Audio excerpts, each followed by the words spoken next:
Salve pessoal, tudo bom? Espero que vocês estejam bem. Ontem teve ao vivo, certo? Num podcast, o senhor Conde Lopes, né? Todo mundo sabe, esse capitão da rota, tal, o cara lançou livro recentemente e foi assunto do Rota 66 do Caco Barcelos, né? Inclusive, o livro gerou uma polêmica tremenda. Se você não leu aí do Rota 66, eu te indico para você ir atrás para ler. Até antes de ler o do Conde Lopes também. Depois você dá uma lida no Conde Lopes, você vai ver o outro lado da história, né? É bom você ter sempre umas 2, 3 mil perspectivas que seja. Mas na época o Caco Barcelos fez um trabalho impressionante ali. Embora eu não goste do último livro, do Abusado e tal, porque custou a vida de um cara que não precisava custar, certo? Isso aí vocês pesquisem depois para vocês saberem e tal. Foi um erro tremendo do Caco Barcelos como jornalista e principalmente como ser humano fazer isso. Mas o Rota 66 é um clássico, né, mano? É um daqueles livros clássicos. E o Conde Lopes ontem ele estava nesse podcast falando, e é impressionante como as pessoas envelhecem, né? E elas continuam com o mesmo ponto de vista, né? Não vão se... Eu acho que até no caso dele, assim como de outros policiais mais velhos, assim, que são aposentados e tal, também se eles mudassem o ponto de vista, acho que o cara não tinha nem como continuar vivo, né, mano? Na mente dele mesmo, o cara se mataria, porque realmente é o ponto de vista que mantém a real atenção ao que o sistema ofereceu para eles naquele momento e a ideologia que eles compraram naquele momento que faz o cara fazer o que eles fizeram, né? E aí foi uma enxurrada de demonstrações de extermínio, né, mano? Ah, a gente foi para tal lugar e aí o cara virou presunto. Fomos para tal lugar, pegamos o cara e foi parar no lugar que ele tinha que parar. E aí você que está acompanhando o papo ali, acho que depois de umas 30 mortes eu falei, não, não vou acompanhar mais não dá não, tá ligado? Só da rua do cara, o cara falou que pegou 14 pessoas da rua dele. E isso me relembrou também os acontecimentos, né, na infância da gente, né? Da minha infância no Capão Redondo, tá? Esses comentários, principalmente de essas lendas urbanas, né? Eu cheguei a tombar na época ali alguns famosos pés de pato, que eram como eram chamados os matadores, né? Os caras que matavam, às vezes por causa de uma tatuagem, matava porque eu ficava sabendo que o cara fumava maconha. Então isso andava muito alinhado com a polícia também na época, né? Se a polícia não pegasse, os pés de pato matava, né? E se de repente até andava junto, os caras ali tem histórias até de que os caras andavam junto para livrar o comércio. Teve uma explosão de assaltos no comércio na década de 80 para 90, e essa explosão se deve muito ao fator econômico, né? Então as pessoas, o comércio era roubado várias vezes, isso causou revolta em alguns moradores que também se tornaram, em alguns comerciantes que também se tornaram aí os pés de pato, ou fortificavam os pés de pato, né? Davam dinheiro para esses pés de pato para poder, às vezes almoço, às vezes hospedagem também, para poder o pé de pato exterminar aquele tipo de meliante que eles falavam, né? Mas também tinha toda uma lenda urbana, né? Que todos esses caras perseguiam os marginais, porque eles eram caras que estupraram a mulher do cara, que estupraram a filha do cara, caras que cortavam a orelha da família quando assaltavam. Ah, existiu alguns casos, sim, certo? Como todo tipo de caso existe nesse país também. Mas não eram casos assim, como eu vou dizer para você, recorrentes, né? E isso se pegou nesse discurso geral, né? Então tinham vários caras ali que eram, eram perigosíssimos, né? O pessoal temia mesmo, assim, de trombar. O próprio Cabo Bruno, né?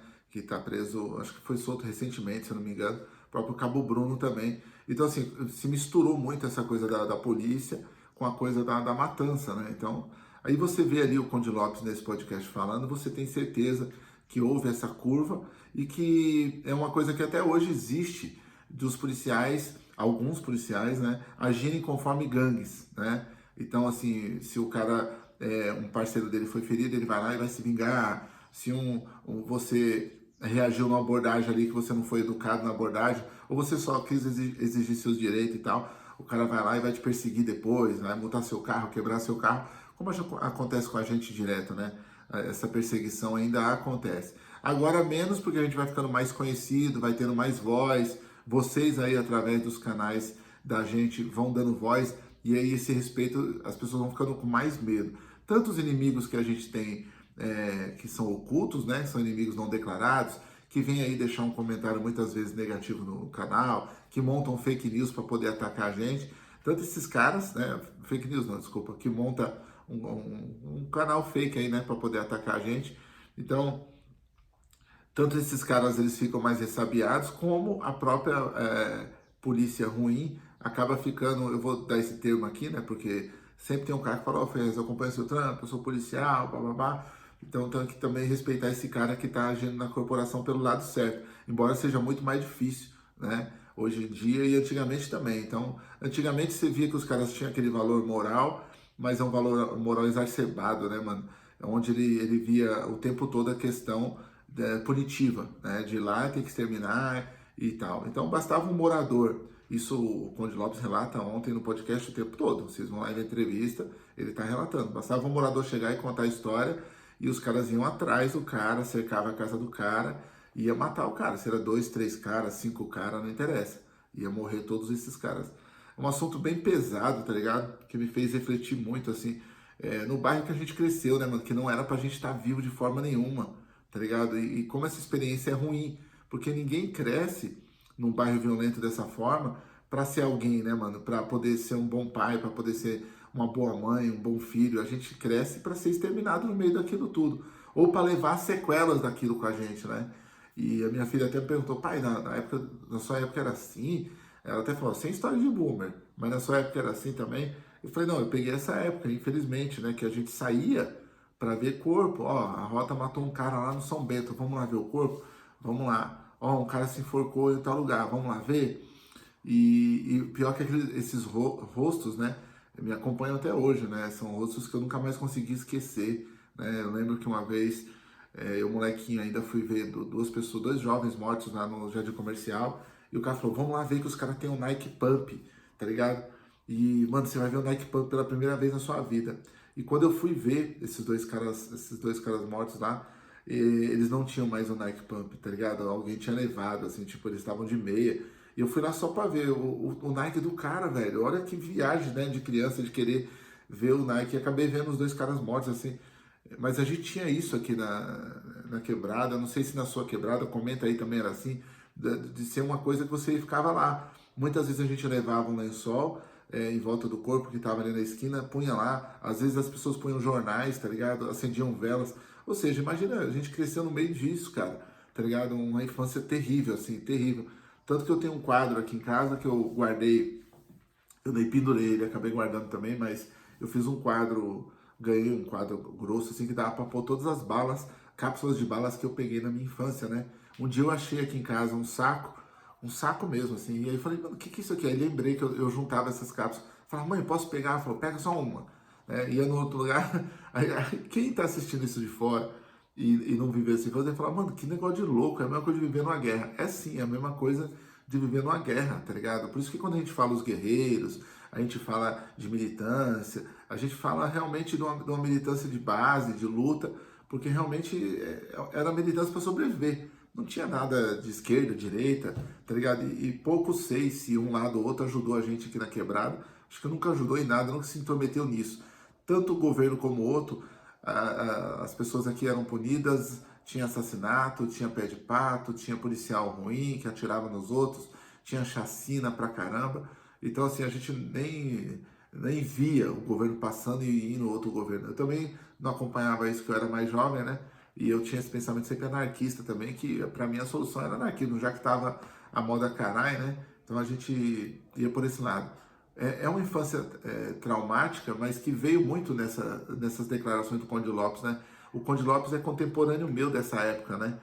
Infelizmente, eu vi as ações dele na televisão, eu vi o Gil Gomes falando dele, assim como o Cabo Bruno e todos os caras daquela época que faziam isso também. O índio, cheguei a trombar um índio pessoalmente na casa de um amigo meu, e todo mundo fala, o índio aí é o cara foda, tá ligado? O índio é o cara que tá matando as pessoas por aqui e tal. Então toma cuidado, se você estiver na rua, não fica com o cara com tatuagem ali naquele momento.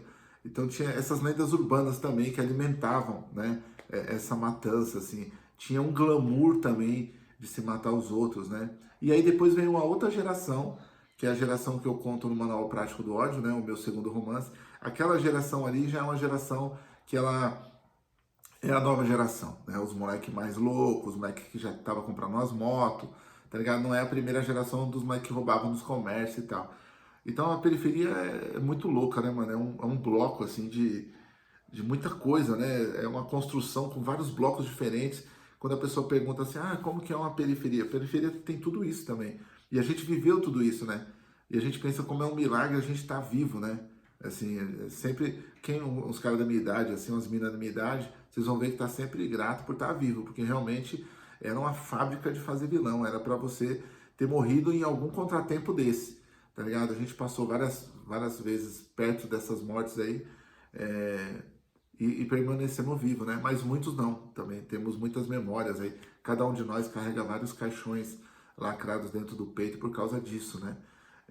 Isso ficou retratado muito nas letras de rap também, né?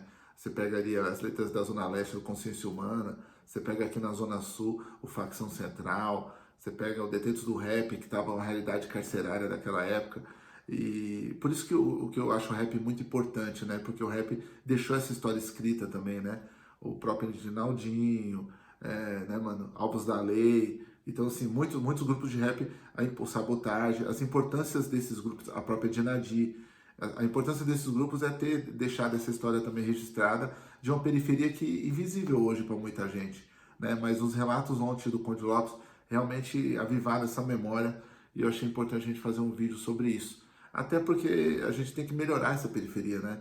Eu sempre falo aqui das soluções, a gente apontar soluções. Então, a gente tentar melhorar a quebrada que a gente mora, melhorar a postura das pessoas, melhorar o respeito que um tem pelo outro.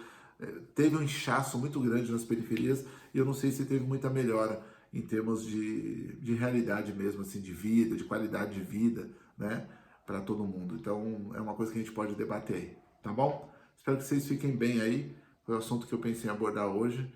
E tamo junto. Se inscreve no canal se você puder, deixe seu comentário aí também, que para mim é sempre útil, tá bom? E vamos na meta aí de crescer esse canal para a gente poder trocar essas ideias sempre, essas reflexões aí. Quem não lembra do passado realmente não tem como consertar ou melhorar o futuro na minha cabeça, tá bom? Um grande abraço, pessoal.